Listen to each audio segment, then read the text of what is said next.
کیا شوگر کا مریض جو ہے وہ روزہ رکھ سکتا ہے یا نہیں رکھ سکتا؟ پیشنٹ کو کتنا رسک ہے روزے سے؟ شوگر کی مریض کی اسیسمنٹ ہم کیسے کرتے ہیں؟ کیسے اس کو ایڈوائز کرتے ہیں کہ وہ روزہ بھی رکھے اور اس کو کمپلیکیشن بھی نہ ہو؟ روزے کے دوران ممکنہ کمپلیکیشنز ہو سکتی ہے، ان میں جو سب سے امپورٹنٹ ہے وہ یہ ہے کہ ڈی ہائیڈریشن یعنی پانی کی کمی، اس کے ساتھ ساتھ شوگر کا بہت زیادہ کم ہو جانا یا بہت زیادہ بڑھ جانا، اور شوگر بڑھ جانے کی وجہ سے کبھی کبھار مریض بے ہوش بھی ہو سکتا ہے۔ یہ رمضان میں ہائپوگلائسیمیا یا شوگر لو ہونے کا رسک بنسبت غیر رمضان دنوں کے زیادہ ہو جاتا ہے۔ رمضان میں شوگر کا مریض روزہ رکھے یا نہ رکھے، دیکھیں جی، یہ ایک کنسنسس بیسڈ آنسر ہوتا ہے جو کہ فزیشین ہوتا ہے، اور ساتھ میں مستند عالم دین وہ ایک کنسنسس کے ساتھ یہ رائے دیتے ہیں کہ کون سا مریض روزہ رکھے گا یا نہیں رکھے گا۔ جن جگہوں پہ یہ کنسنسس نہیں ہوتا ریلیجیس اسکالرز اور ڈاکٹرز کے بیچ میں، تو وہاں پہ رمضان کے دوران ہونے والی کمپلیکیشنز نسبتاً ان جگہوں پہ زیادہ ہوتی ہے۔ جو امپورٹنٹ سوال ہے وہ یہ ہے کہ ہم رمضان میں پیشنٹ کی رسک اسسمنٹ کیسے کرتے ہیں؟ ہم جب رسک اسسمنٹ کی بات کرتے ہیں، پیشنٹ کو کیٹیگرائز کرتے ہیں، اس میں ہم بہت سی فیکٹرز کو دیکھتے ہیں، اور ان فیکٹرز کو مد نظر رکھتے ہوئے ہم مریض جو ہے وہ یا تو ویری ہائی رسک گروپ میں رکھ لیتے ہیں، ہائی یا ماڈریٹ رسک گروپس میں رکھ لیتے ہیں۔ ویری ہائی رسک گروپس والے مریضوں کو مشورہ یہ دیا جاتا ہے کہ آپ لوگ روزہ نہ رکھیں، اور یہ وہ مریض ہے جو شوگر کی کسی پیچیدگی کا شکار ہے، مثلاً ان کے گردے متاثر ہو چکے ہیں، ٹائپ 1 ڈائبٹیز ہے اور وہ انسولین پہ ہے، پریگننٹ لیڈیز ہے،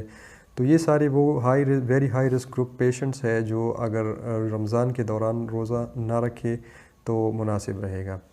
ہائی رسک گروپ میں وہ ہے کہ ان کا شوگر لیول جو ہے وہ اپ اینڈ ڈاؤن ہوتا رہتا ہے، یا وہ کچھ ایسی میڈیکیشنز پہ ہے جن کو ہم ایڈجسٹ پراپرلی نہیں کر سکتے، کسی کمپلیکیشن کا شکار ہے۔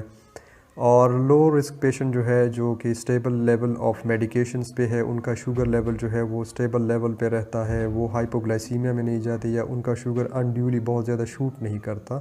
تو یہ لوگ جو ہے وہ روزہ رکھ سکتے ہیں، ٹھیک ہے۔ تیسرا سوال یہ ہے کہ مریض کی رسک اسسمنٹ کیسے کی جاتی ہے؟ ہر مریض کی رسک اسسمنٹ ایک بنیادی فیکٹر ہے، پری رمضان اسسمنٹ اس کو ہم بولتے ہیں، اور یہ اسسمنٹ ہمیں بہت ہی امپورٹنٹ انفارمیشن پیشنٹ کی اوورآل کنڈیشن کے بارے میں دیتا ہے کہ آیا وہ روزہ رکھ سکتا ہے یا نہیں رکھ سکتا۔ ہر مریض رمضان سے تقریباً 4 ہفتے پہلے اپنے ڈاکٹر کے ساتھ جا کے مل لیں، پیشنٹ کی ڈیٹیلڈ ہسٹری لی جاتی ہے، اس کو شوگر کتنے عرصے سے ہے، پچھلے رمضان میں مریض نے کتنے روزے رکھے تھے، اس کا رمضان بیہیویئر کیسا تھا پچھلے رمضان میں، وہ سگریٹ وغیرہ تو نہیں پیتا، اور شوگر کے ساتھ ساتھ ان کو کوئی اور مسئلہ تو نہیں ہے جیسے ہائی بلڈ پریشر، دل کی کوئی تکلیف، گردوں کی بیماری وغیرہ، تو جو کمپلیکیشنز ہے یا کوماربڈ کنڈیشنز جن کو ہم بولتے ہیں وہ ساتھ میں اگر ہے تو ان کو ہم نوٹ کر لیتے ہیں۔ ان کی فزیکل اسسمنٹ بھی کی جاتی ہے، بلڈ پریشر وغیرہ اور سارا کچھ چیک کیا جاتا ہے، ساتھ میں کچھ بیسک انویسٹیگیشنز بھی مریض کو کرنی پڑتی ہے، مثلاً بلڈ شوگر لیول چیک کرنا، اور اگر پچھلے 3 سے 6 مہینوں میں ان کا HbA1c لیول یعنی شوگر کا وہ ٹیسٹ جس میں 3 سے 6 مہینے تک کا شوگر لیول جو ہے اس پہ وہ ہمیں بتاتا ہے تو وہ کر لیا جاتا ہے۔ لپڈ پروفائل اگر کسی مریض کی ضرورت ہے تو وہ کر لیتا ہے، گردوں کا ٹیسٹ یا سیرم کریٹینین، الیکٹرولائٹس وغیرہ وہ سارا کچھ کر لیا جاتا ہے۔ پھر میڈیکیشن اسسمنٹ ہوتی ہے کہ مریض کون سی میڈیکیشنز پہ ہے، اورل میڈیکیشنز یا دوائیاں لیتا ہے،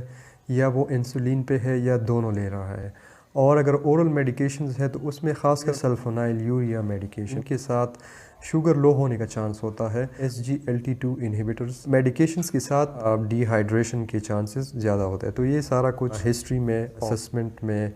پھر انویسٹیگیشنز میں پیشنٹ کا ہم اسس کر لیتے ہیں، پیشنٹ کی رسک اسسمنٹ دیکھتے ہیں، اور پھر اس کو میڈیکل گراؤنڈز پہ بتاتے ہیں کہ پیشنٹ جو ہے وہ روزہ رکھ سکتا ہے یا نہیں رکھ سکتا۔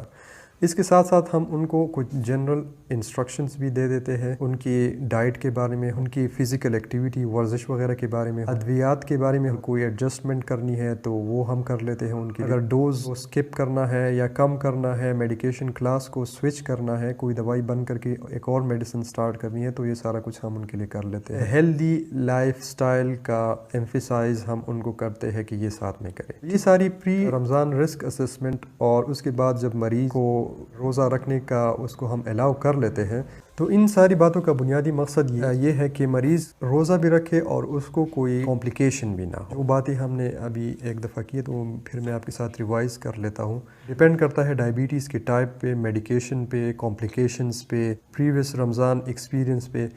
یہ ساری باتیں آپ یکجا کر کے پیشنٹ کو بہت ہی عمدہ قسم کا ایک فریم ورک دے سکتے ہیں۔